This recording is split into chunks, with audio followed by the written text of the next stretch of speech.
The broadcast is now starting. All attendees are in listen-only mode. Good morning, everyone. It's Greg in the driver's seat here this morning. Thank you for being here. I know your time is extremely valuable, and I'm trying to make this the most enjoyable learning experience you've had for a long time. One thing I do have to say right off the bat is my intention to have this webinar is not to sell you something. I've been part of seminars where halfway through the point somebody sells something or was attempting to sell something. However, that's not the point here today. I'm passionate about leadership. I'm also passionate about your success, and I can only hope that over the course of today or this morning actually, that you will get some bits of information that'll enable you to become a better leader. I should also do a bit of a sound check right now just to make sure that everybody sees my screen up and is also hearing me. So if you can actually down below where it says questions, just type in yes, sound and slide is visible. I'll make sure that everybody's on board here. Thank you. I'll just give you a few minutes to do that.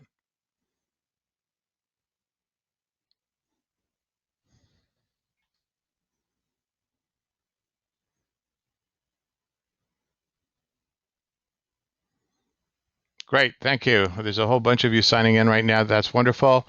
I just know that sometimes if anything goes wrong, it's going to be the technical aspects, and from time to time, Citrix does let me down. Today, it seems like we're all up and running. The protocol today is firstly to thank you for being here. I see a lot of names here. I've got 43 people on board, many of which take a look at the names. I don't know who you are. Thank you for joining me. I know that some of you may have joined me from Twitter or LinkedIn because I had put the workshop out there for people to subscribe. So welcome. Many of you know me already. Some of you do not. My name is Greg Nichvalodoff. I have been in a leadership post, a senior executive post for over 20 years of my life. A little bit of a bio. I went back at the age of 47 to do my MBA. I felt that that was necessary in order for me to sort of paper my knowledge. I had grown up as sort of through the ranks of organizational, through the organization to various levels, from CEO down to COO to general manager. I know what the problems you're facing are. I've been there, I've done that. I've actually failed miserably in a couple of times, but you know what? It's all part of the learning experience. I did go back because of the fact I was spending more and more time traveling all over the world, doing consulting work as an MBA. I also found that in my journeys, a lot of executives are starting to ask me about, can I spend some time with you privately? And felt that getting into a coaching position would be actually something that would be useful. So today I'm actually working as a executive coach. I'm also working as an experienced seasonal professional in the leadership ranks. And lastly, I just received my CMC, which is my Certified Management Consulting Certificate, or certificate designation from the Canadian Association of Management Consultants. So I'll be speaking with you today also from the element of, again, what works, what doesn't work in corporations. That's a little bit about me. I would also ask you to use the links down below. If there are some questions that remain unanswered after the end of this webinar, please do not feel like, oh, I could have, would have, should have. My email address is down below. I also have a phone number. Please feel free. There is nothing that's going to exchange here in terms of funds. I'm doing this as a service. Please, if you have any other questions, I'll be more than happy to spend a few airtime on the phone or send you an email, or you send me an email and I'll reciprocate. I really am passionate about this area of engagement and be more than happy to help you in any area here. The other thing is, just out of housekeeping, if you have a cell phone on, please turn it off. And if your door is open, if you have a door, maybe close it. I just want you to be really 100% centered in what we're doing today. The other thing is, if you have a notepad and a pen handy, I would probably have that at your side here. So if you have all that, What I'd like you to do is take one giant, deep cleansing breath. I know that this morning has probably been busy, and I just want you to center on what we're about to basically discuss. And I want you in the mindset or from mind frame of sort of, okay, today I'm a learner. So let's begin.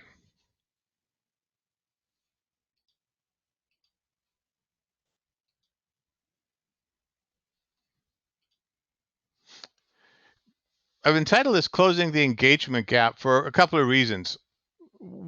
One is the fact I have run into this term, this specific element of frustration in the workplace. I see it everywhere. I work with a lot of executives, and all of them are saying, I just wish that we can actually increase the productivity of our employees. Now, to a degree, these individuals, and I stand corrected, many of you maybe are not in this position, believe that the engagement gap is an employee issue. Now, there was a time where I actually felt that too. And what I have found over time is that no, it's not. There may be partially an employee issue, but predominantly it is a leadership issue. So as you can see, this gentleman trying to sort of jump from one chasm over to the other, or through over the chasm here. Engagement is measurable. Many of you who've probably had the opportunity, and if you haven't, there will come a time, especially based on the size of your company, to really have what's referred to as a employee study done in terms of employee effectiveness surveys. And there's a couple of companies out there that if you start hearing Aon, Hewitt, or Hay Group, or others, Gallup is another one that I'm familiar with. They actually will come in and actually measure how well you are doing as an organization in this area of engagement. Most organizations, and I'm sure that many of you are in a position right now where more is expected with less in terms of finances and people. So it really is really incumbent on you and me as a leader to start looking at what is it that really we can enhance in terms of, yes, we can cut costs to a certain degree, but we're still also needing to create productivity or become more productive in what we're doing. So in this particular thing, I just want you to be able to say, you know what, it is measurable. I'll show you a survey that has been done where it has been measured. And the statistics, when I first saw them about 10 years ago when Gallup did them, have now been redone and effective 2013. Another report has been issued that actually has measured, in fact, what is happening not only worldwide, but here in North America. Has anybody been part of a employee engagement survey? And if so, what did you think of it? So I'm going to give you some time here to get down to basically the questions and just type in if you've been part of a survey in the last 5 years.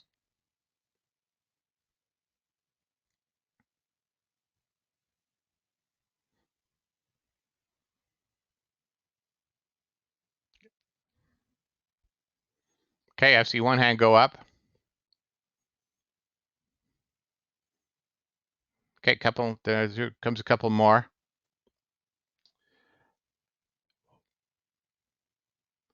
Now, what I have found is that when I consult with organizations all over North America and actually the world, is the fact that we see these survey results, but very often we don't see exactly what is being done about it. And this is really your role as a leader, is the fact that, yeah, you may have received some guidance from some individual in terms of whoever did the engagement survey. But I want to spend some time today really talking about, what is it that you can do to increase the value of the survey, but two, to start lessening that engagement gap.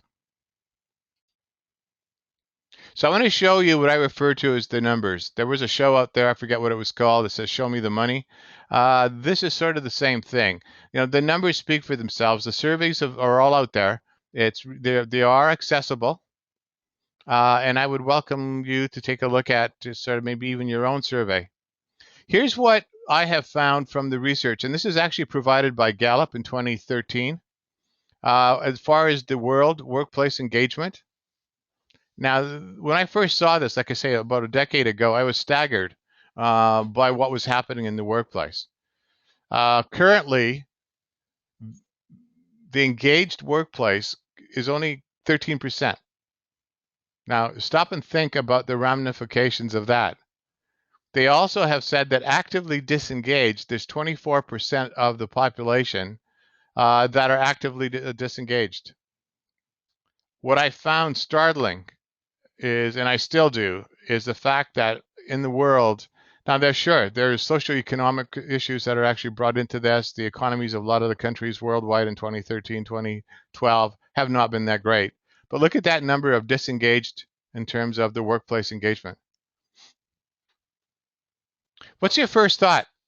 Write down what you're thinking right now. What's the implication for you?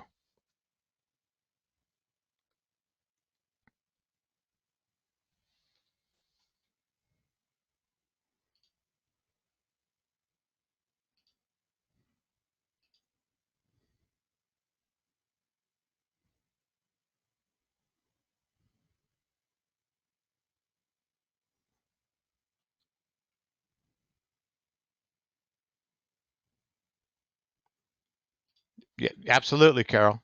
Um, especially if you're working globally, you need to understand that, things just do not operate as they do here in Canada or actually in the United States.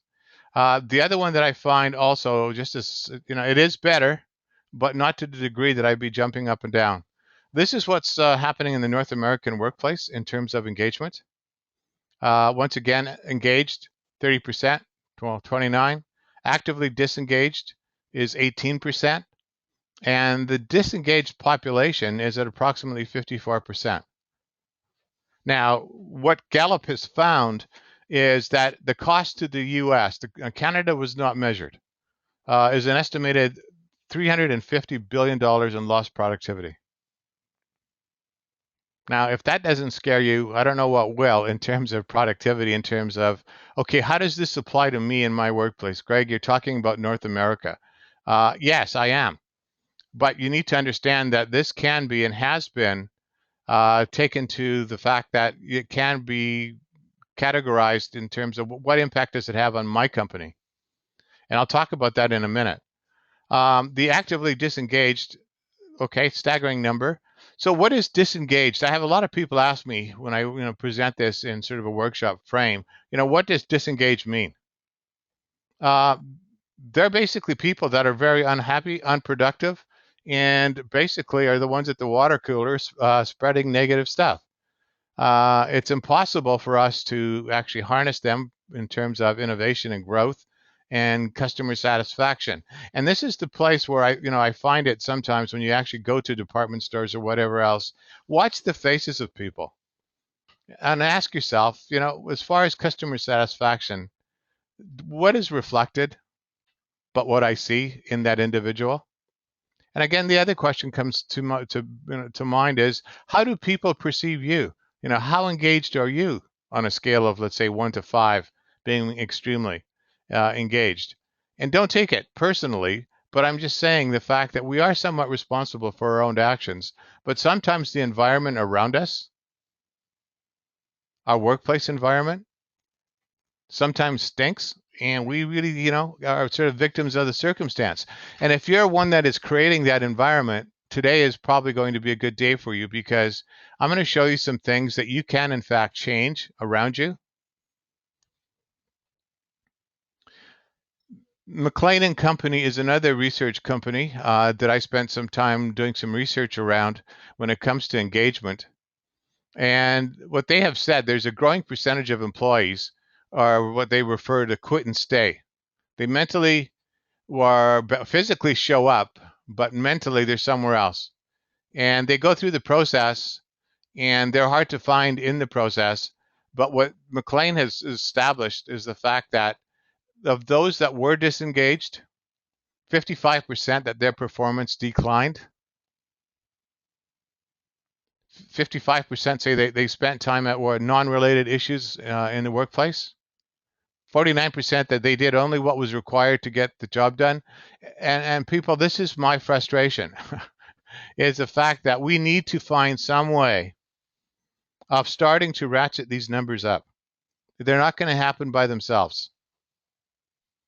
The other ones say that 43% say they complained about their manager to their coworkers.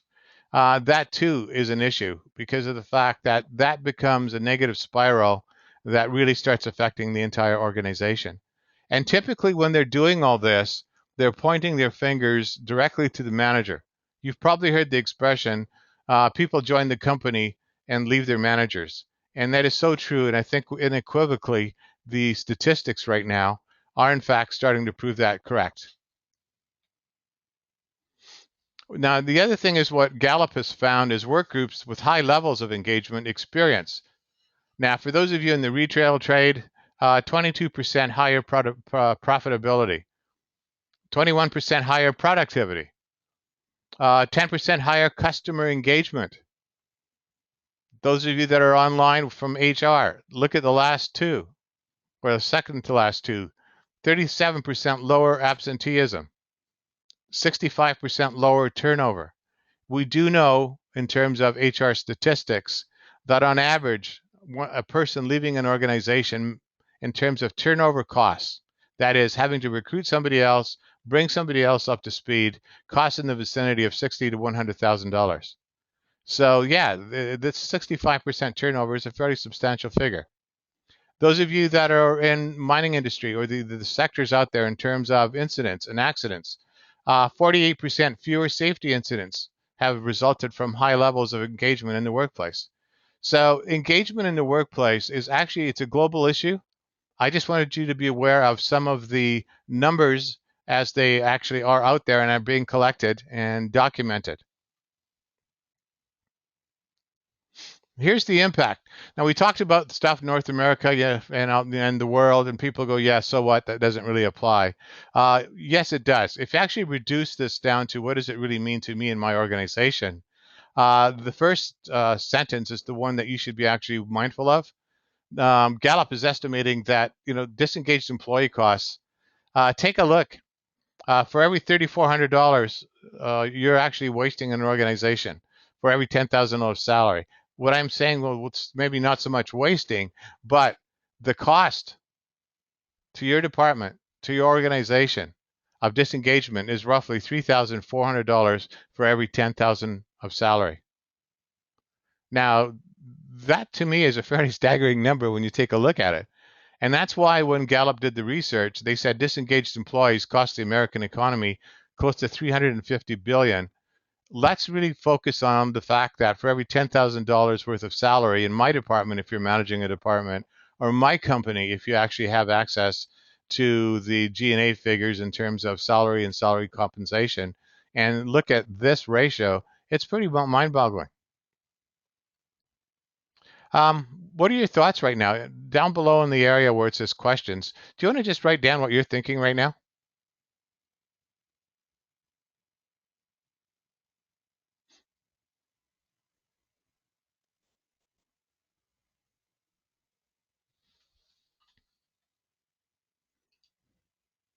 I don't see anything showing up, and I know that you are thinking something, and I'm just making sure that everything is actually working fine here.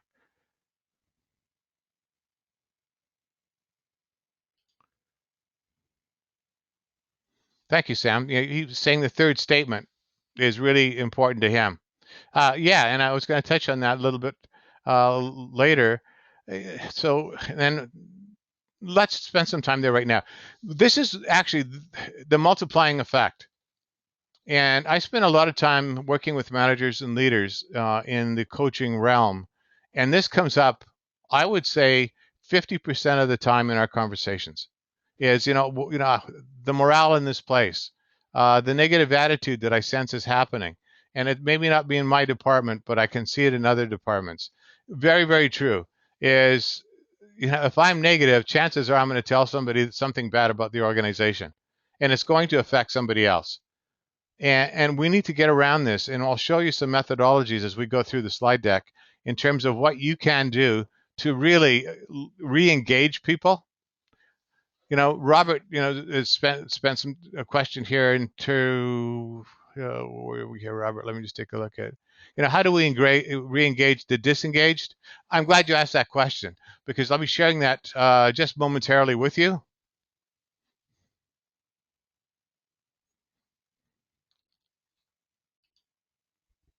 I believe that there is a better way. And for you, this sign I think is true. It's just ahead.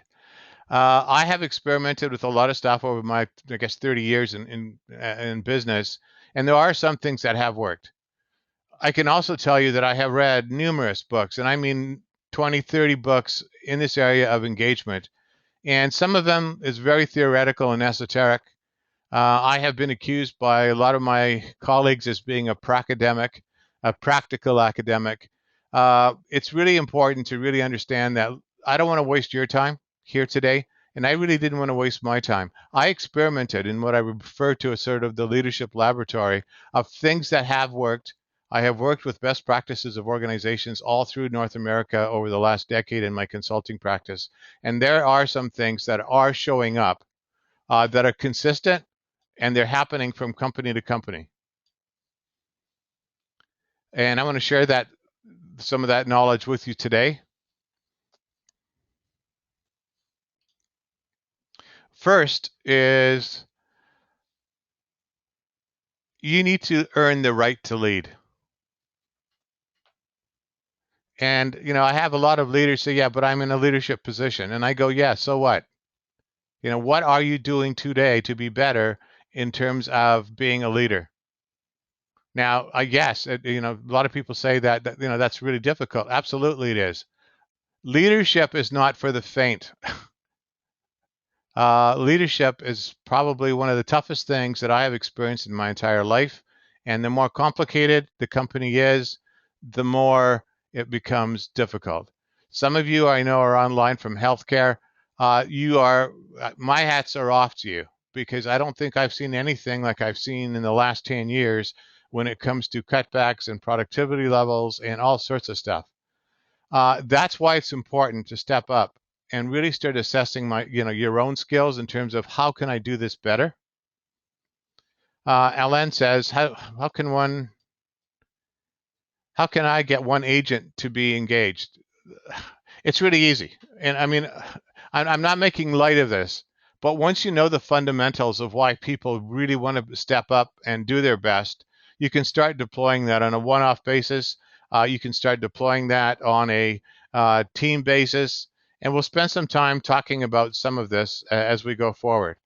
Now, the other question I'm going to ask as far as earning the right to lead, and I'm not here to insult anybody, but I really, really want to stress a point. Is one is over the last year, if you actually were to add up, and the cost of getting your haircut, men and ladies, and multiply it by 12, assuming you're getting your haircut every 12 months, and then ask yourself, okay, in many cases it's going to be $20, it's $240. Women, I know my wife spends a lot more than that. But if you start looking at the number, I'm surprised sometimes to see that, we spend more on our heads than we do in our heads. And what I mean by that is how often are you actually taking initiative to read a book on leadership to become a little bit better? And we're not talking here margins of 50%. I'm talking here in terms of margins of 5 or 10%. Even 1% better at what you do is the impact that it has on the organization. So earning the right to lead is really starting to understand that, I have a responsibility to sharpen myself on a fairly regular basis. And that may mean some extracurricular reading. It may taking a free course in the workplace. I know that my wife, who's a nurse, is off taking a coaching course today. Kudos to her and kudos to the health system because that is a vital role. I'll be spending some time talking about how important coaching is in the environment that we live in. So your role as leader, and I mean, this is only some of it, is, you're there to motivate, you're there to inspire, you're there to coach, you're there to mentor. You really have to take care of teamwork.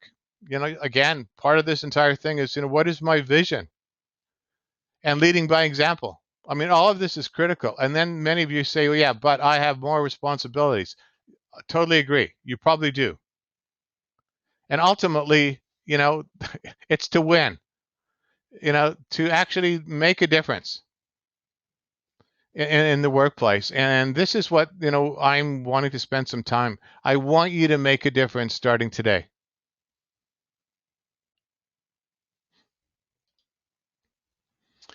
But I also know on a leadership development framework that I've been sort of working on over the last, 10 years of my consulting career, I think you need to become familiar with this pyramid or pyramids or whatever you want to call it, primarily because some of us have found ourselves leading organizations when in fact we have not been able to lead ourselves. And what I mean by that is leading self means being self-aware, taking a look and taking an inventory of who I am, what are my strengths, and I'm a very deliberate person when it comes to strength-based coaching. Some weaknesses, you know what, people, we're not going to be able to alleviate. We spend too much time on trying to become better in areas that we will probably never become better. Case in point, I did a miserable job in algebra when I was in high school. I worked and worked and worked and worked and, got average grades.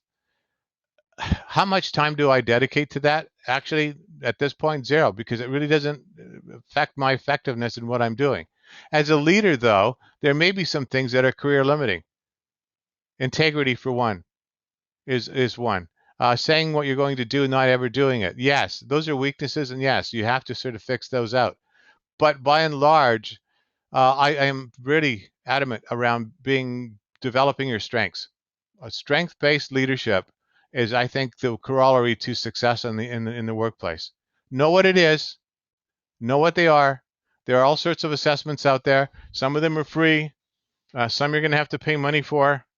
There are some that, again, you can do online. The more you know about yourself, the better you're going to be able to lead the next step up, and that's your team. Because your team will see those strengths, and it's important for them to be online with you, because if they're not, they become disengaged. I'm working with organizational leaders who are having a struggle because they are self-unaware and have spent very little time assessing themselves, but actually blaming their teams and their organization. Really, we need to get back to understanding who we are. Now, that may sound complicated. It does take time, granted, but I think all of us are on that journey. Find out about yourself. If you've done a Myers-Briggs, take a look at it and start looking at how am I impacting those around me. If I've done a 360, it's time to dust it off and start looking at that and really getting on purpose around what you found there, because that is going to be a delimiting factor in your success. And your success then with your team level is actually going to be inflicted, or I guess reflected rather, on your organization. But you need to have the will, as you can see in the right-hand side of that diagram. Do I have the passion and the courage to do what my organization needs me to do? Intuition, do I know what to do, when to do it, and how to do it? And then the last one up on top is my abilities. Do I have the skill to do what my organization needs me to do? And this is a self-reflection for all of you that are online today, and just really asking yourself, how do I stand in all those categories? How well am I self-aware? How well am I integrating with my team? Can I get better? Because if you're not effectively working with your team, chances are you're probably not going to get that promotion into, the higher ranks of the organization. Many organizational leaders that I work with in the C-suite are looking for individuals who, in fact, are doing extremely well with their teams. That is likely 90% of the reason they get promoted, is if they can actually work with their teams, then chances are they can work at the next level, which is a little bit more complex. So it all starts with me.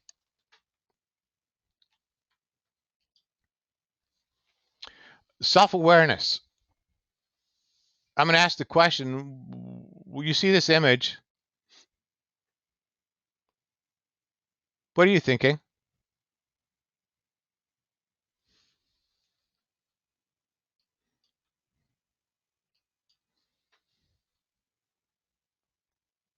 So write it down in the comments. What's your first impression when you see this image?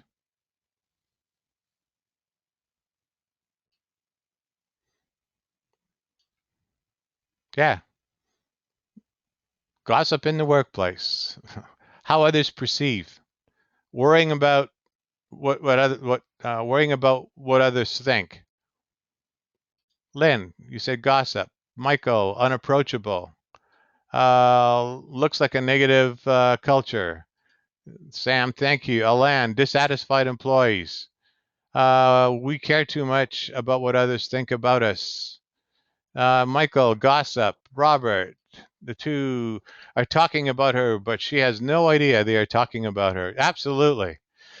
People, this is happening to you and me. And again, some of the things that they are seeing are things that maybe we should be aware of in terms of our own personal development. And many times, if you're not connected with your employees, this happens on a fairly regular basis. And what does that really mean? I mean that we sometimes are what I refer to as human doings and not human beings. We're so busy and caught up in the doing that we fail to connect with individuals as a human being. So it's easy for them to make dispersions around us because they don't know us. And we walk around sometimes wondering, what are they thinking? Uh, Change that around. Start becoming aware, self-aware, that in order to get around this issue, I need to start connecting with my people. And we'll talk about that in a minute in terms of how do I connect?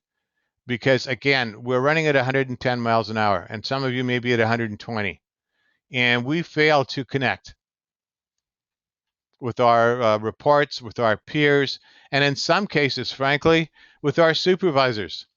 I had a coaching conversation last week with the senior vice president who mentioned to me, my report structure. This one individual, I don't think I've talked to him in over 4 months. And I go, well, is that his problem or your problem? And he has a pensive look in his, and said, well, what do you mean, Greg? I says, well, seriously, how well do you connect with your people? And his philosophy was, well, I guess I do when they ask me stuff around work. And I says, you know what, you're missing it. You need to connect with them around who they are as individuals. Because again, we get so into the workaday world that we forget that there's actually people doing it. And today's sort of session is really around, okay, how do I now start learning on how to really connect at that level that is meaningful, that engages people, so that those numbers you can then say, you know what, I don't think apply to me. Now, leadership growth for you and me is really around leadership behavior on the left side over time. Now, as you become more proficient with leading self, there will be a pivotal moment when chances are somebody's going to tap you on the shoulder and say, you know what, from a technical perspective, you're doing an awesome job. And you will probably get a promotion to a managerial job. And I know some of you are thinking, man, if I would have known that, I probably wouldn't have been so good at what I'm doing because now I've got a bunch of challenges that I really cannot handle. Now, suck it up. It's really, really important to understand that, again, people with leadership skills are required in the workplace. They're needed in the world. So you're now leading others. And as you become more and more proficient in leading others, you will find yourself getting into positions of leading the organization. And many of you are in that position. And it's not by guess or by golly, it's because you've shown up on somebody's radar screen, probably at the next level above you saying, hey, I really like what you're doing in that department. Would you consider coming over to ours or whatever, or get recruited? Many of you, sometimes will get headhunted. Your reputation does precede you when it comes to leadership. So what's the difference between leadership and management? What do you think? Let's just do a little poll here and see how, what you think. So how would you define leadership and how would you define management?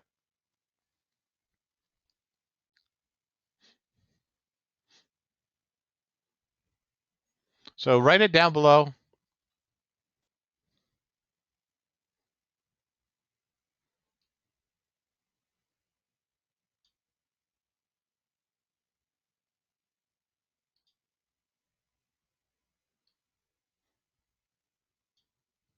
I know you're thinking about it. Let's put some pen to paper in terms of what is the difference between leadership and management. Thank you, Gary. Guiding versus doing. Absolutely. Tony, budgets and scheduling are managed. People are led. Perfect. Management is directing. Thank you, Trevor. Management is executing tasks and task orientation. Jacqueline, making leadership is making people believe in what they, the organization, are doing. Management is going through the motions, getting what needs done. Yeah, you're on the right track. Actually, you're more than on the right track. Managers get it done at a cost regardless. Thank you, Robert. Kevin, management is all about the process and procedures. Leadership is about guidance and mentoring. Okay, let's just stop here for a moment and let's just go through the next slide. All of you are absolutely correct. Now, as a matter of fact, Peter Drucker, who's a management guru, I think defined this really quite crisply and clearly when he said that leading is doing the things right, managing is doing the right things. And that rings in my head every time anybody ever asks me. Now, the dilemma that I face now with organizations is, sorry, Zach, I missed you. Management consists of implementing the vision and strategy provided by the leaders. Absolutely. So you can see that it's the planning, the organizing, the controlling that's on that side of managing. Leading is really setting direction, aligning people, and motivating people. That's your role as a leader. Now, part of this leadership dilemma in terms of engaging other people is really starting to understand who they are in terms of where do I spend my time and effort. And this is one of the areas where we actually, many people, when I say we, it's me included, because I made the mistake before of attempting to treat everybody in my organization the same way. And unfortunately for me, early in my career, it was treating everybody as if they belonged in box S1 or in the directing mode. Now, we do know from significant amount of research, and one of the leaders in this is this Dr. Peter Hersey, who actually talks about situational leadership in terms of, you know what, we disengage people by virtue of how we actually treat them. Now, our leadership styles vary, and they should from time to time, but you cannot continue to work in one of these one of these cubes all your life. You need to understand that from a person, like, for example, like a new hire, you would probably spend more time as in the S1 category because you're going to have to learn how to direct them. The leader has to decide that this position you're highly directive and low supportive behavior because you know what, you need to get this done. Now, whether you're doing it or you have somebody in your organization doing it, it's important. What ends up happening is as the competency level of that individual increases, they start moving through this curve from the right hand to the left hand.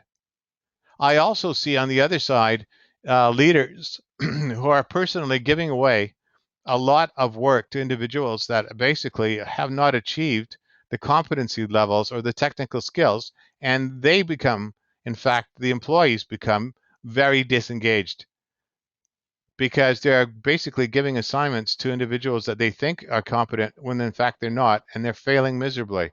And then we blame the employee for that. No, people, it's not the employee's problem. It's our problem. The coaching in the top right-hand corner is what ends up happening when people become competent. You have to spend some time. Let's talk.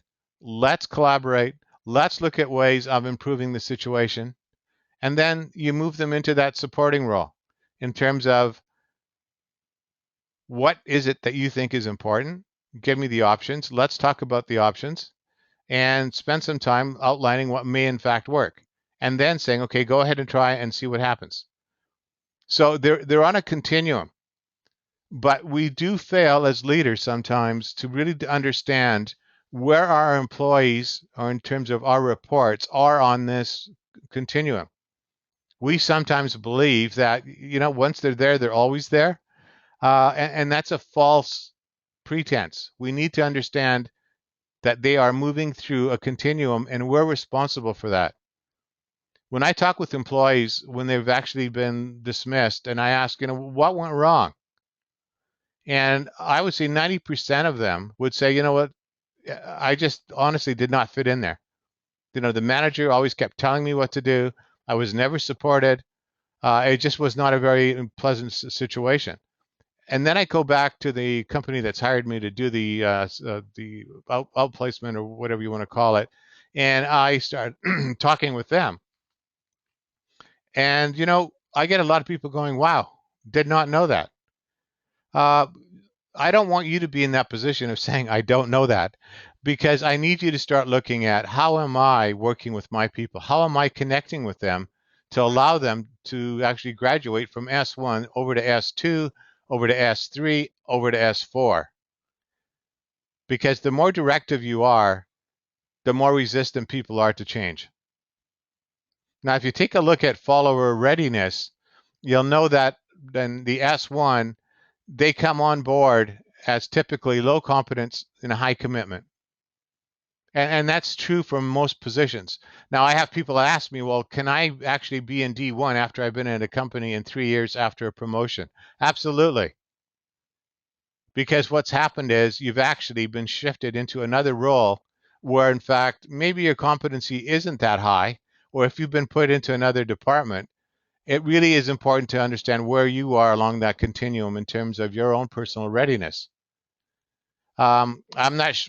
I don't know if you're familiar with the 4 levels of learning, and especially in adult-centered education. And if you were to actually draw a series of steps from left to right on a piece of paper in front of you, and then the first step, put unconsciously incompetent. The next step is consciously incompetent. The third step is consciously competent. And the last one is unconsciously competent. Now, all of you throughout your careers and your roles have gone through that process. We all have started sometimes, and I hope not all times, where we're actually given a role that we really are unaware of how unaware we are. It's not until you start spending some time, or your coach is actually, or your leader is actually probably directing you, coaching, supporting, and delegating, do you finally start realizing that, you know what, I was really dumb when I first started that role. I was unconsciously incompetent. I did not know what I did not know. And then we progress to, okay, now I know what I don't know.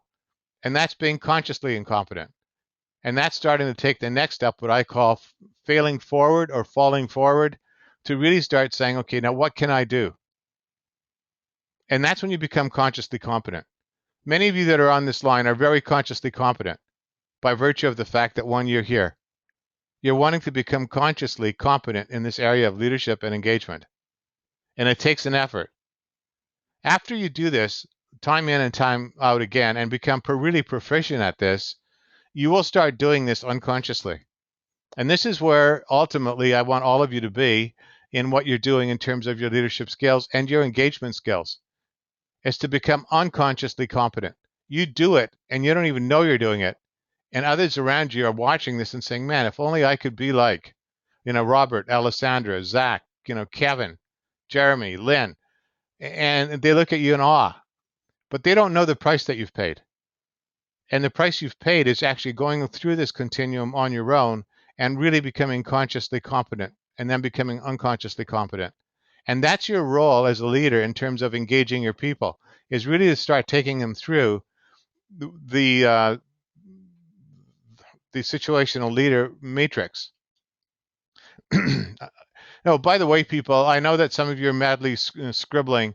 I will be sending, not that I'm going to discourage you from not continuing to do it, but I will be sending you the recording within the next, I would say, 48 hours. So you can actually, go through this all over again if you want, or you can actually share this with individuals in your organization.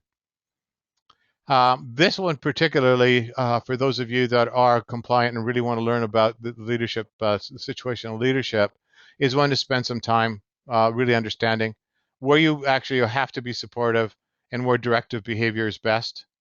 And I'm not going to go through this because I've sort of touched on it, but I think it's important that when you do go home or when you're finished this particular workshop, that you actually take some time and list each employee that you have, and especially those that you right now are finding a bit of a struggle with. Now, I know that many of you could probably write those, 8 or 9 points or individuals down right now. And I think that's important. And especially so after you're done today, is say, look, I need to learn how to actually take people through that continuum. I need to build connections with individuals. Many people sometimes have alluded to the fact that I wish my employer or I wish my manager would have spent more time with me during my learning process. We sometimes hire people and drop them. And I hear this time and time again. I have been guilty of this in the past. I only regret that I can't go back to the people and say, look, please forgive me for that because I sort of messed up your career a little bit early on. But you know what? We're all learners. It's a learning laboratory, and you can't get sort of mired down over what you could have, should have, and could have done. It's what are we doing now going forward? So as an exercise for you, please list your employees, those that you believe you need to start developing and connecting with. The other thing that's really important is really to understand the essence of knowing your employee. How well do you know your people? And, it's a rhetorical question, but how well do you really know people? Do you know what their hobbies are, what their sports, and, are they sports enthusiasts? You need to start connecting with them at what's meaningful for them. And not every employee is the same, because you are working in a 4-generational workplace. This is the first time in the history of mankind that there's actually 4 generations at work at any one time. And each one of them has special needs and special wants. If you're looking at this and saying, man, this is, I never thought of this before, you need to become aware of this. There's a great book out there. It's called When Generations Collide. And I honestly don't know the author, but if you're at all interested in starting to learn a little bit more about what's it going to take to connect with these 4 generations in the workplace, that definitely is a good read. The other thing is to really start developing messages that engage and mobilize. Now, some of you are probably thinking, oh, come on, Greg, really? Yeah, really. I have worked with individuals who have mastered this art, and I'm envious of their ability to communicate that deeply with individuals that people will put their pens down and start listening to when that person addresses not only individually, but that team. I want you to think back to that time in your career, or maybe even recent career or other, former careers, where somebody connected with you. What was that conversation like? I mean, some of you may not be able to verbatim tell me what it is, but I believe there was a deep connection that happened as a result of either a success at work or an observation of you in the workplace at work that meant something. Every one of us has been through multiple situations like that. I can recall I can recall about 6 of them that I've had in my career, various levels through the career, that stood out amongst all the others. And I don't believe for a moment that that was sort of done by sort of just off the hip or just off the top of the head. because I don't think people could have chosen those words in just simple dialogue. I could be wrong. I just know that I could not have done that. I have had scripts that I have written before I've actually gone and presented it to individuals. The fact that going over and saying, hey, you've done a great job is not going to cut it. Telling somebody they've done a great job and you appreciate them working that hard does not cut it. They need to understand what job. What are you referring to? What is the behavior that you saw? That's the stuff that really makes a difference to individuals. We use a lot of pet generic clauses or phrases that, to my opinion, are fluff. If you really want people to get engaged, they need to understand that you mean it and you've taken some deliberate time to spend with them, telling them exactly what they've been doing right. Any questions around this? I mean, I'd like you to type in some stuff. How well are you at messaging when it comes to engaging and mobilizing your staff? Have you done it? What have been some of the results? So please, if you don't, please take some time just to sort of focus on, or even tell me a little bit about, one of the times that you've actually experienced this. What does it look like to you?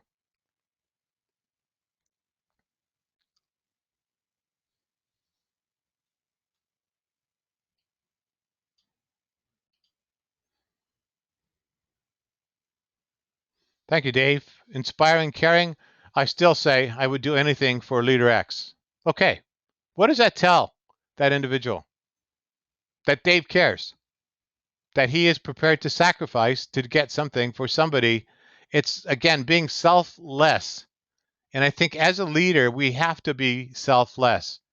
We find ourselves sometimes being selfish, and our people know it. If I'm motivating somebody and they understand that, he's doing it only for an ulterior purpose, being him, likely they're going to become disengaged. So, creating a message where people understand that, this is important, but it's also part of my developmental program is something that's a little bit deeper beyond just doing the job. Explaining to him or her what they've done in such a way that they're going to do more of it is when you start getting engagement levels higher than you actually may be experiencing right now. Is there anybody else who wants to make a comment? Yeah, planting a seed. Anna, thank you. Planting a seed on what they're supposed to do versus telling them what to do. Absolutely. Good point. And I ran across this actually last Friday working with the team. Some of the team leaders were saying the more I push, it seems the more resistance I have. Absolutely. Especially with adults. You may get away with it with your kids, but with adults, the more you push, the more they will push, or the opposite of that. They don't push back at all.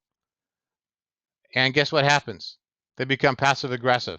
They'll tell you everything you want to hear, but still don't do it. That is called disengagement. Robert, I often have said a good job, but I've been trying lately to be more specific around that particular message or behavior. Awesome. That is going to make such a huge difference when you start understanding and mastering the fact that what does a good job look like, and asking if that in fact could be something that you can expect from that individual in the future. You're going to get a buy-in, you're going to get a yes, and you're also going to get the action. Gary, getting others to be as passionate about work as I am. Absolutely. And this is really what when it comes into, people see and will mimic behaviors, successful behaviors. One of the things I have said to my VPs that I coach or senior managers that I coach who are aspiring to become better and becoming VPs or senior VPs is start finding out what is it about the behaviors in terms of why are they doing the things they're doing, and then starting to mimic that behavior. Start acting and start thinking like the next level up in the organization, and people will see that. And that, yes, it does take some time, but quite frankly, it's well invested time. What does engagement around you look like in organizational leaders that you're actually reporting to?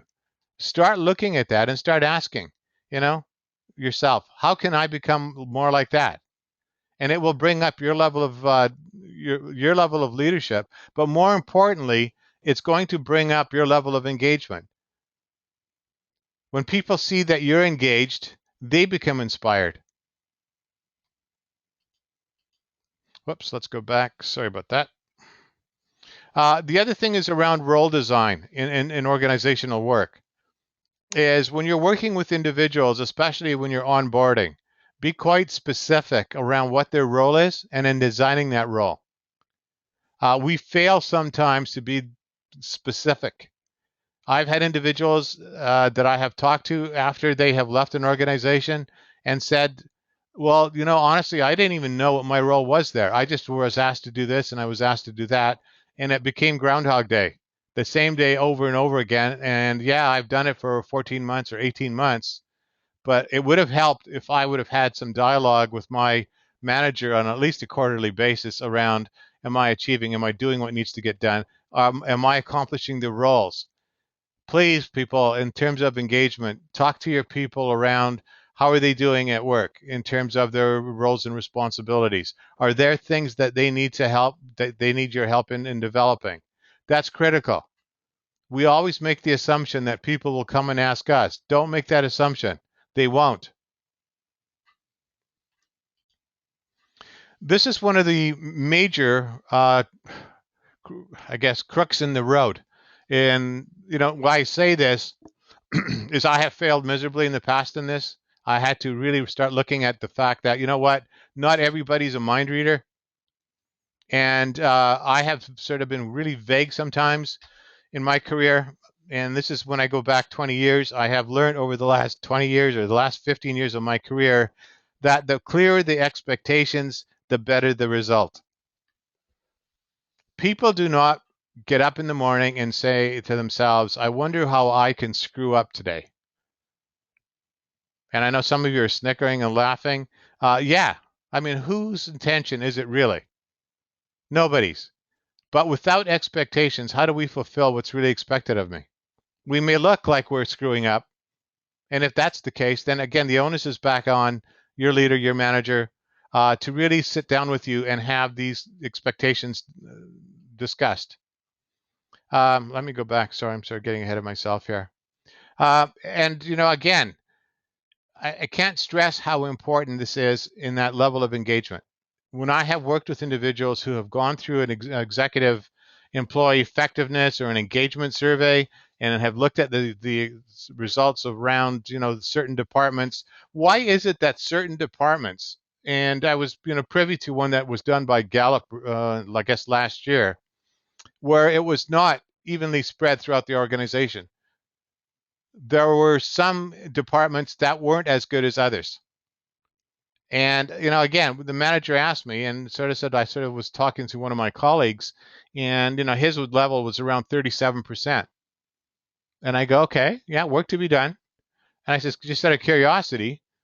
And this guy was a crackerjack. I mean, the guy gets it. And his was around 83. And that was, sure, there was only 12 people, I believe, in his reporting structure. But I asked him fundamentally, why do you think that's the case?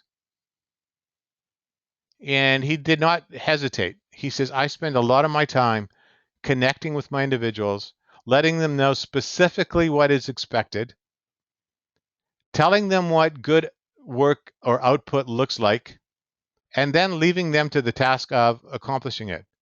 So I says, you're not directive at all. He goes, absolutely not.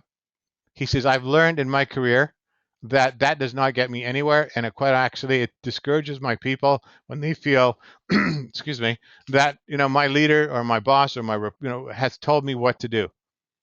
And he has found that the greater chances are that if you are actually giving your people directions, the greater the incidence of their discouragement or disengagement in the workplace. We like our autonomy in the workplace. We have been hired to do a job. Give us the opportunity, give us the expectations, tell us what the goal lines look like, and then coach us if you have to get us through there, through the end zone. And that's what setting clear expectations are. Now I'm going to turn this around a little bit too, because quite frankly, I find this somewhat, in a way, sort of disturbing. One is the fact that as leaders, we have expectations of others.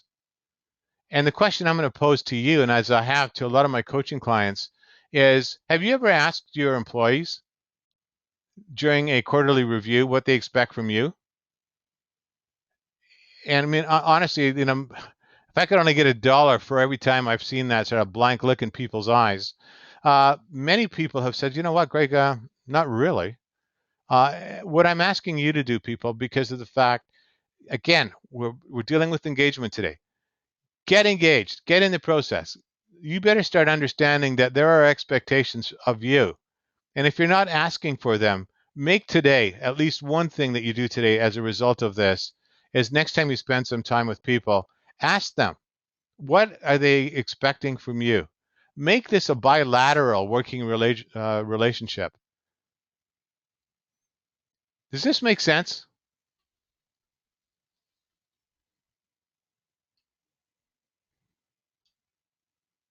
Okay, I'm getting a lot of yeses.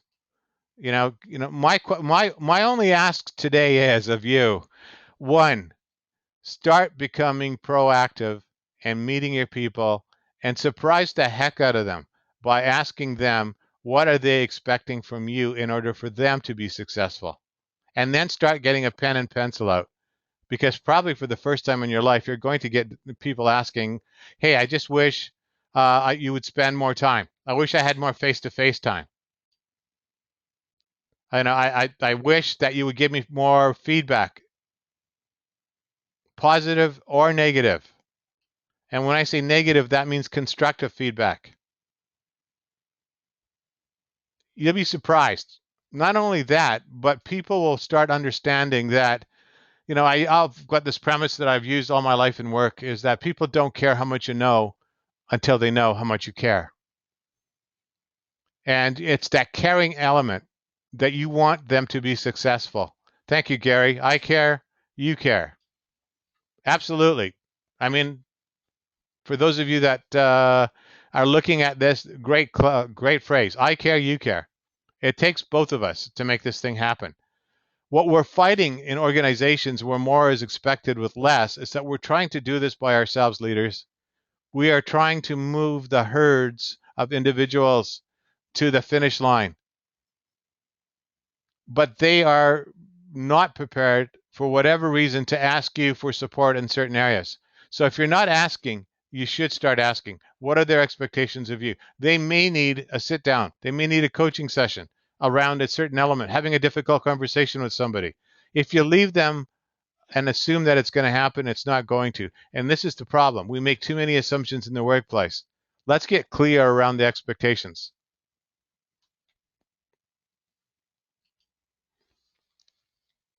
This is another element of engagement that I have found interesting over the last probably 7 years of my practice. As I've been traveling and talking to individuals, I'm starting to find that storytelling has become a bit of a diversion from typical leadership in sense that leaders are being encouraged now to tell stories. And I think there's some significance in that because if you go back to your own sort of family history, to when you met on Christmases. There's a lot of storytelling that ended up happening. There's a great book out there. It's called Leader's Guide to Storytelling. It's the author's name, I believe, is Denning, Denning. Uh, in terms of our levels of communication and becoming better at what we do, he basically says that, you know what, maybe we're missing it with a lot of people. We need to start telling stories that engage and mobilize. All of you have been through the war somewhere at work, and the positive thing is that there was a positive outcome. Start relating back to your own experiences. Start asking people what their story is.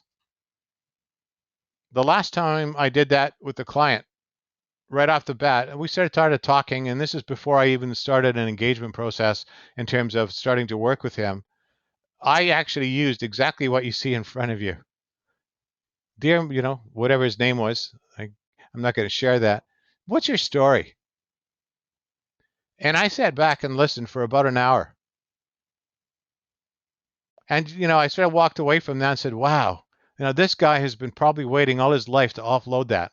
And boy, do I have a great insight into who he is. And I saw that his levels of engagement being high. I saw that he's again wanting to mobilize his department. It could have taken me months of coaching to understand this individual. But when you start asking an individual what their story is, you start understanding who they are. We see the veneer of individuals, and from an engagement perspective, engagement, it's not the surface. It's what's happening on in the heart and in the brain. And telling stories that engage and mobilize has an emotional attraction for many of us. So again, part of that engagement process is learning how to start your communications differently and starting to look at people from a deeper perspective of not a question of what they are, a question of who they are. So, and again, share some of your own stories with individuals to get them engaged and mobilized. You're going to find yourselves in situations where people feel demoralized. Not for a minute do I believe that you've never been there before. Tell your story. How did I get through this? What was the situation that I was in? What was the outcome? If I could have, would have, should have done something better around this, what would that have been? That's the learning from telling stories. People can relate to that. The other thing is really around engaging your people is maybe starting to look at your leadership style. Now, again, you can Google it in terms of leadership styles. There are typically 5. And for those that, again, one is called laissez-faire. And that's somebody who basically just, honestly does show up and sort of goes through the motions of being a leader and everything's okay. Que sera, sera. Whatever will be, will be. Please don't be that person. But there are those out there. There's the autocratic leader. They're the ones that are, again, directive. They're the ones that are telling, not asking. There are times, people, when you do have to be autocratic, when decisions have to be made. If there's something that's really safety and it's safety related, yeah, you have to become autocratic in your approach. But that does not work all the time. Some of us have got some bad habits that we learn and basically have kept. Start looking and asking yourself, do I have some of those? The other one is participative, basically saying that, hey, we try to do things here in a democratic style. Now, there is some dangers with that. Democracies sometimes fail. There has to be a balance. And this is what I'm asking you to do here, is recalibrate and adjust your leadership style. If you're seen as being somebody who's too participative, they may think that he or she is not capable of doing the job. So again, take a look at your style in relation to these 5. The other one is transactional. And transactional leadership is really, I do this for you, you do this for me, and that becomes how we in fact relate.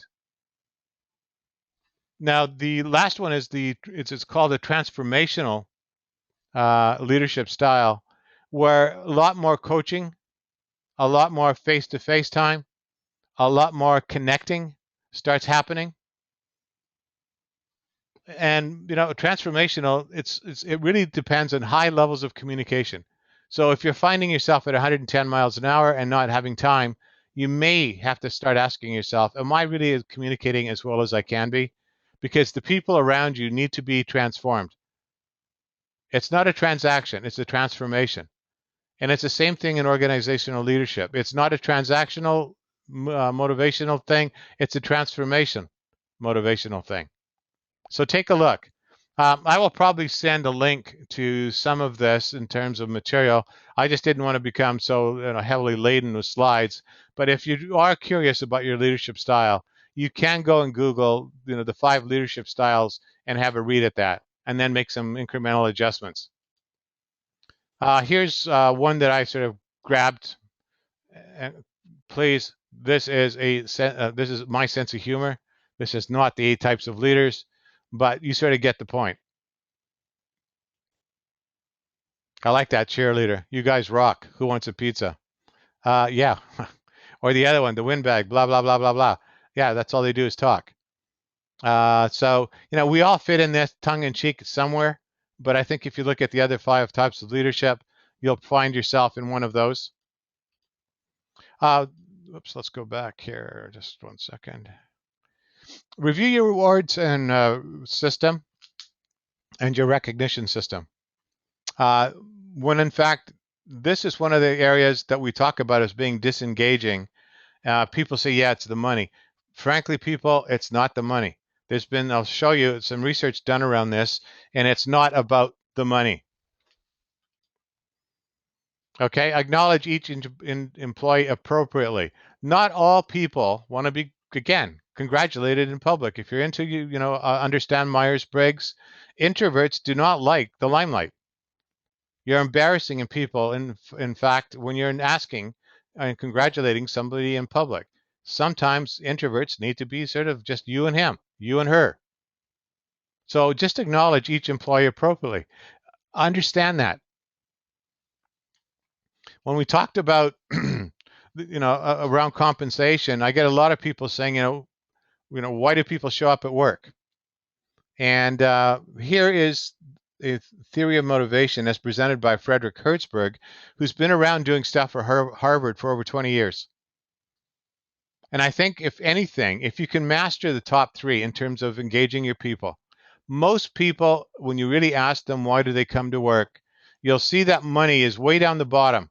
It's actually 1, 2, 3, 4, 5, 6 points up from the bottom. And there's a reason for that. At a certain level, once we become, again, happy with what we're earning, it's no longer the salary or the money that motivates us. It's really the top three. It's a sense of achievement. Why is it that you come to work every single day? Is it the money? I doubt it. It's really around this sense of accomplishments or the sense of achievement.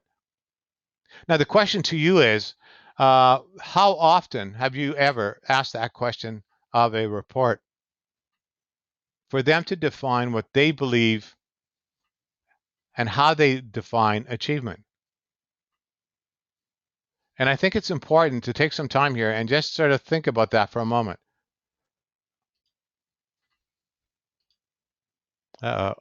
Something just happened to my slide deck. Just 1 second, people. I'll get right back to it. There we go. You know as well as I do that people do want to achieve at work. The problem is we sometimes delimit that ability as leaders. You need to be aware that everybody comes to work to achieve. Nobody comes to work to fail. It's a question of, do we understand what that achievement is for them, and how do we get them there? Secondly, is if they are in fact achieving, are you spending time in recognizing them? And again, we talked about it in the former slide, face to face, or if they're extroverts and they like the public recognition, then yeah, so be it. Let's do it that way. But people need to have a sense of accomplishment, and they need to be recognized for it. And my fear is that most of us are running so fast that we never, ever take the time to be very specific in those areas where people have excelled and recognizing them. We sometimes do it, but it's 2 weeks too late. Catch them doing it now.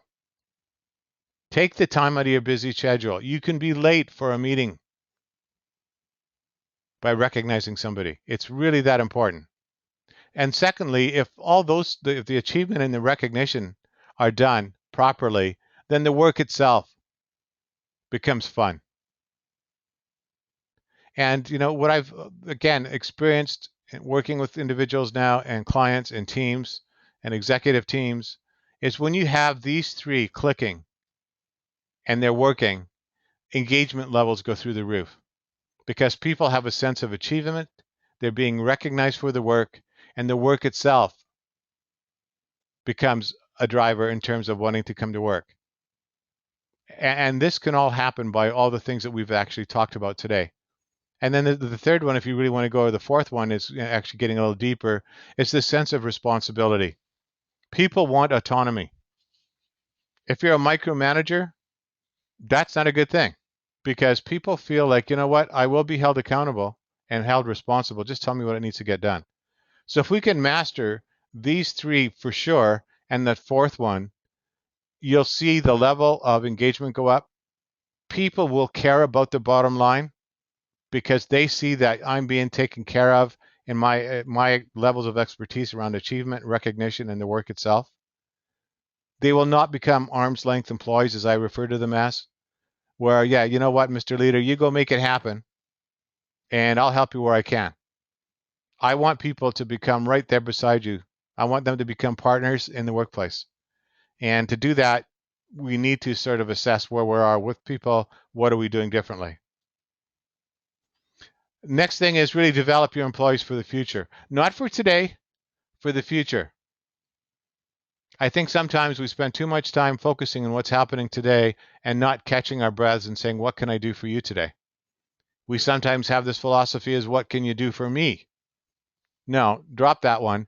Is what can I do for you, Mr. Employee or Mrs. Employee, in terms of, again, solidifying your future. And it really comes down to a whole bunch of stuff, and we really don't have the time to talk about all of that today. But just be aware is the awareness here is it's the future we're concerned about. We are in the present. What are you doing to engage people for the future? And especially when it comes to the guests, the Gen X and Gen Y, they're very concerned about what's happening to them now. Those of us that are boomers or older, you know what? We sort of did our own thing. We sort of, again, we didn't rely too heavily on other individuals for our success. We sort of did it. X's and Y's need your support, and they need to learn, and they need to be led. And then we get into, feedback and coaching. The greatest gift you can give an employee is feedback. Do you hear me? The greatest thing or the greatest reward that you can give is feedback. If I, again, in my duty as a coach, hear it from time and time again, I just wish I had some feedback. I wish I had some feedback. I got my review back this quarter and it doesn't look good. Why did they wait a quarter to tell me that I wasn't doing this? Feedback is essential for engagement. And so is coaching. Rather than telling somebody how bad they are, tell them that there's an opportunity for development growth. I'm here to help you, and this is what it's going to look like. Now, I'm not going to go into all the details. I will send you this. One of my colleagues, Terry Dillon from the Refinery Partners, actually was the architect behind this, and I think he did a phenomenal job on actually looking at the performance curve and establishing where most of us are along that. And, if this is something you really want to get involved, please drop me an email. Any of these topics that we're actually covering today, if there's even the slightest interest, I will put together a workshop and take you through it. Now, you're probably asking, why are you doing this? I have a lot of colleagues that are asking me, I can't believe you're giving away information. I'm at that point in my life where, you know what? It really doesn't matter. If you want to spend time with me one-on-one, yeah, okay. But if it means putting on a webinar like this, dealing with issues that are really pertinent to your success, this is going to sound a little bit crazy, but I get my kicks watching other people succeed because it's really, for me, that's what it's all about. I told you earlier that my passion is for leadership and leadership success. That starts with you. And if I can make your life just that much better as a leader, then I feel that I've succeeded. And the performance curve is one thing that, again, if you're not aware of, it's out there. We could spend some time. I wouldn't mind spending an hour if you wish on this. It actually will provide a lot of clarity. We could spend some time talking about the experience cube and having difficult conversations. Those are things that I think are also important for you, that if you're actually wanting to engage people, that you do it in a way that's most important for them. And rather than be accusing people of poor performance, talking about developmental opportunities, the wording is everything. Talking to them about what you've observed. What impact is that having on you? What are you thinking in terms of what's happening in you, Mr. Leader, in terms of your thoughts about what's going on? And then the last one is, what is it that you want? Many of us have discussions with executives and with with our teams and whatever else. We explain to them what you saw, what how you're feeling, and your rationale behind it. But we all walk away never establishing what is it that you want. And before you go into a conversation, be prepared with your employees to tell them what you want, because they want explicit instructions from time to time. We talked about feedback. This is all part of the feedback loop. I'm not going to take this time. I'm going to spend some time here sort of, we can get into, if you want to take a look at sort of the grow model in terms of how do I actually coach people. We can talk, about that next time if you want. Um, I guess we're almost at our time limit here. I said I'd have you guys out of here from 10 to 11:30. We have approximately 10 minutes. And at this point, I could field questions. But before I do that, what I really want you to do is make something actionable from what you learned today. What is it that I picked up today, even just one thought that I can deploy starting 11:31?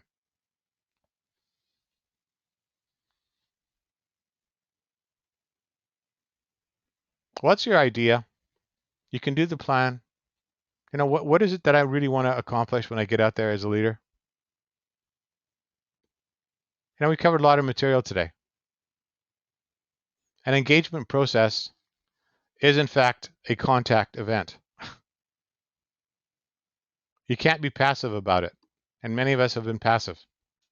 It really means listing expectations, understanding that a good bulk of my employees are disengaged, some of them actively disengaged to the point of putting their hand on the doorknob. Because again, as we talked about Hertzberg, they feel like they're achieving, they're not being recognized. And you know what? The job, well, I've got sellable skills, I'll go across the street. That's happening right now, whether we want to believe it or not. Ask yourself the same question. Why is it that I left my former employer? And much of it is going to do with the bulk of the material we covered today. And I would probably hazard a guess it was really around that, I was achieving or I wasn't achieving. And if I was achieving, I wasn't recognized. And you know what? It all became Groundhog Day. The job just became the same thing over and over and over again, and I really didn't enjoy it. That's what leads to disengagement. And you've got a slide deck that you're going to have to be able to go through. But right now, I just want you to, in the area where it says questions, write down, what am I prepared to start doing differently today? What will I apply starting today? I'd really appreciate some feedback from you. Plus, it's a bit of a commitment. And I know because of the people you are, that when you make a commitment, you'll follow through on it. So start writing.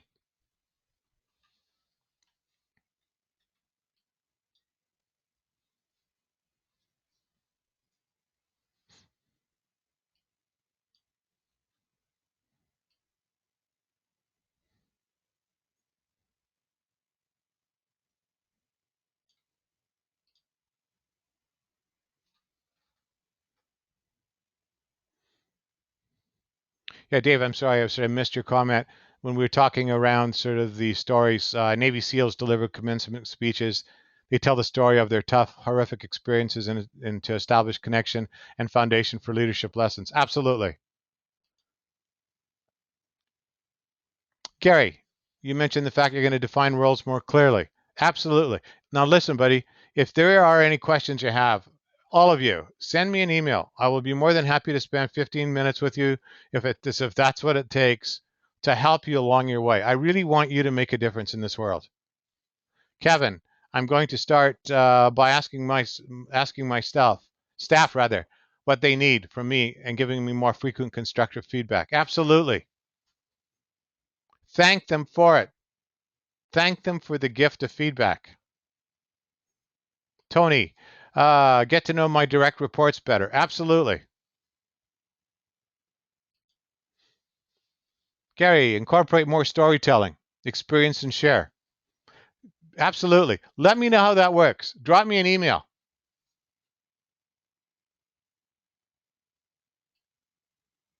Oops, I just saw Tony come up. Ask, where is Tony? Yeah, clarify expectations. And I mean in writing. Some people hear things and tomorrow they forget them. So when you're looking at expectations, again, people, they know what their expectations are that you have of them.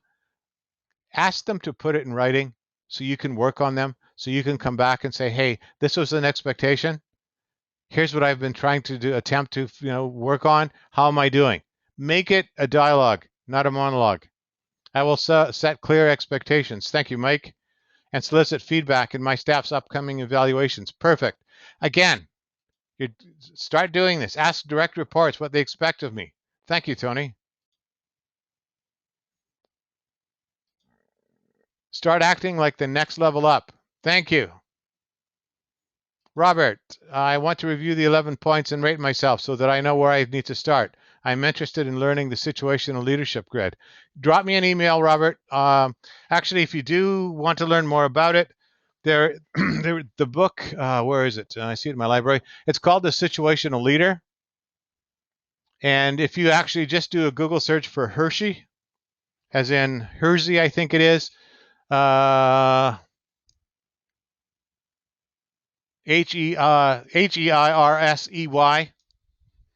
You can find it. If you need somebody, again, just to talk to somebody about it, please drop me a line and I'll set some time up for you. It's critical you understand that, because this is where a lot of employees end up abandoning ship mentally, in many cases physically. Any others? Oh, ask my people. Sam, ask my people, what do they expect from me? See if it differs from the other times we have discussed. Absolutely. Zach, I will adjust my leadership style so that my approach is tailored to the needs of my peers via a greater connection. Excellent stuff. Lynn, this is a refreshing reminder to ensure that work assignments align with staff's competencies, and if not, ensure that they have the support they need to be successful. Absolutely. You will have much more engagement levels going, in terms of your people wanting to work with you. Trevor, gather more feedback from my staff. First place to go. Zach, this followed by concise and relevant feedback, constructive support. So you get the point. Again, I think there's one here from Linda. I haven't seen Linda for I am establishing a plan to collect the leaders in my portfolio. I will incorporate the idea of what success looks like to them, begin performance evaluations and specific expectation, and focus on more about what jazzes them up and how to recognize them. I always include the opportunity to evaluate me and tell me what is needed, what's working, what's not working. To that point, Linda, what I'm going to ask you to do is, instead of just asking how you can improve, most people are going to say, oh, you're doing just fine. I have found that if you ask that question by asking if I was to improve by 10% in any one of these areas, what would that look like? They will tell you. There's a modesty when a supervisor asks his report, or even peers, how can I become better? The thing is, well, actually, you're doing a great job. Don't buy that. Go below the surface. What if I was to actually improve by 10%? What would that look like? Actually, there's a multitude of other ones coming in now. People, I promised that I'd get you out of here at 11:30. I've got 2 minutes. Alessandra, leaders care about people. Sorry, I am way out of the sync here. Jacqueline, asking how achievement is defined by them. Continue to understand my leadership strengths and develop these. Continue to ask for feedback and be open to what my people need to achieve. Totally. You're welcome, Linda. Also ask for constructive feedback to be a better leader. Okay, and that's Michael. So I guess as a wrap up, I hope you have found this useful. I know some of the stuff you may have heard before, but I guess I'm one of these executive coaches and a consultant who really wants to hear people say that I'm about to start shifting my own behaviors, because it's your behaviors that ultimately are going to affect the engagement of others. And when others are engaged, you and your department get noticed. And I don't have to say much more than that, apart from the fact that's what leadership's all about. So thank you very much for spending this last hour and a half with me. If there are any other questions, I'll stay behind maybe 5-10 minutes if you have any specific questions, and we can debate them actually. For those of you that are about to leave, I've got 2 words for you. Lead on, because it's up to you. So lead on. Thank you for joining me. It's been wonderful to be actually enabling you people to become more effective, and have a great day.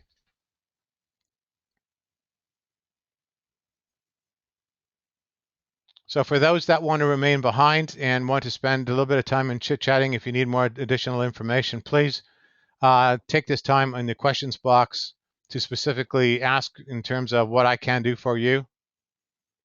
You're welcome, Anna. Thank you, Robert. You're welcome, Peter. You're welcome, Kimberly. You're welcome, Sam. Same thing, Robert. You're welcome. Thank you. You're welcome, Robert. Alan, thank you. You're welcome, Gary. You're welcome, Mike.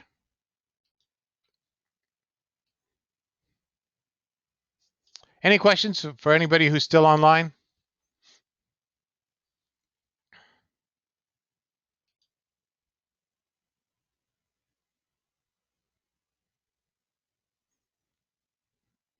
Alan, I did not take an engagement survey. I clicked on the hand trying to figure out how to use this. That's fine, not a problem.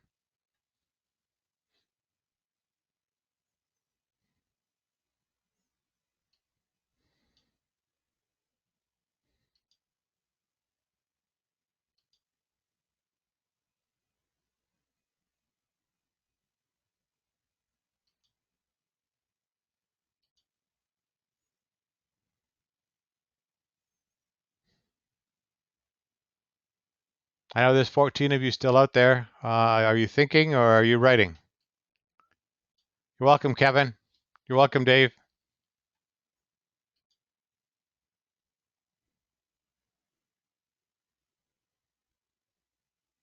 Linda, if you're still online, you wanted some recommendations for reading concerning presentation, communication style. Would you mind sending me an email? Because once I sign off here, I'm going to lose this. If you're still there.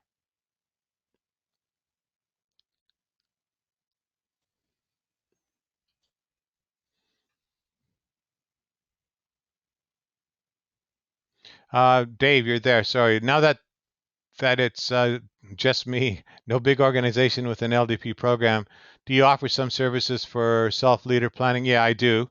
And again, please send me an email and I will phone you and we can set up an appointment. I really want to uphold what I said earlier. I'm not prepared to sell stuff over the phone, just out of respect of being a man of integrity. Yeah, be more than happy to assist you. Drop me an email and I'll get back to you within 48 hours and you and I can spend some time talking about it.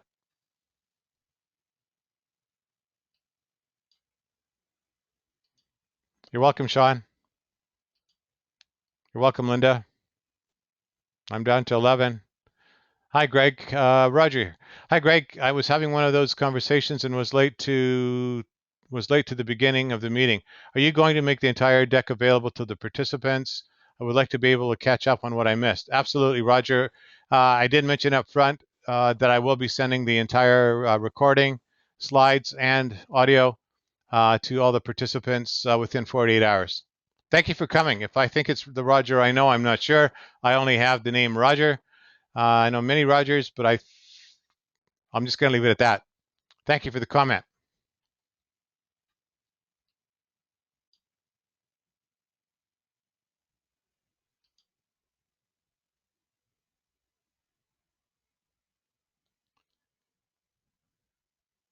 Dave, I just got an email.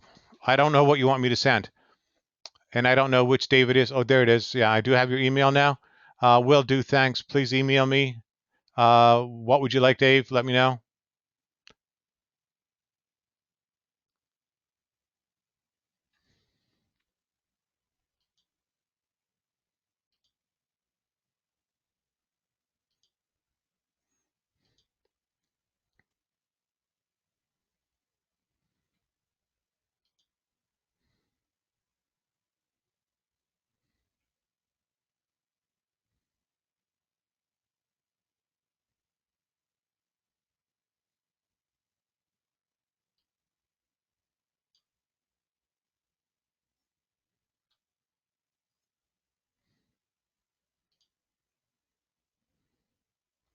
Thank you, Len. I am planning on doing more webinars, but if you have a topic you need to be covered off, please let me know. Thank you, James. I don't know which James it is, but yes, I try to make him as informative as I can. All I'm asking is you make it actionable. Lynn, if you're still on board, send me an email at greg@inscapeconsulting.com. And if you do have something you want to talk about in terms of me putting together a presentation for a webinar where maybe some of your staff can also join you, please drop me a line. Let me know what the topic area is. More than happy to do it.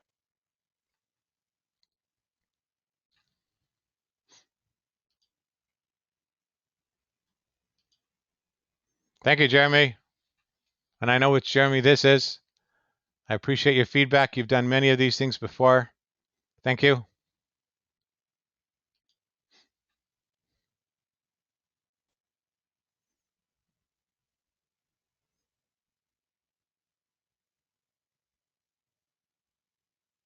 Oh, hi, Roger. Roger Lemaitre. I wasn't sure. I have 3 other Rogers that I work with or have worked with in the past.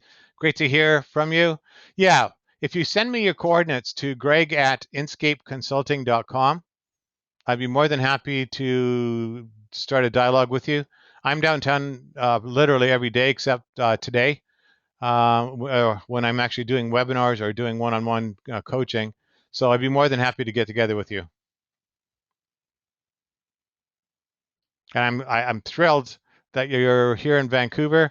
I trust things are going well for you at I think it was something Uranium Resources or whatever it was. So yeah, you've been here a little while. Thank you. Thank you for attending, Roger. Okay, we're down to 7 people out of the 101. Is there any other questions or comments before I start tuning out here?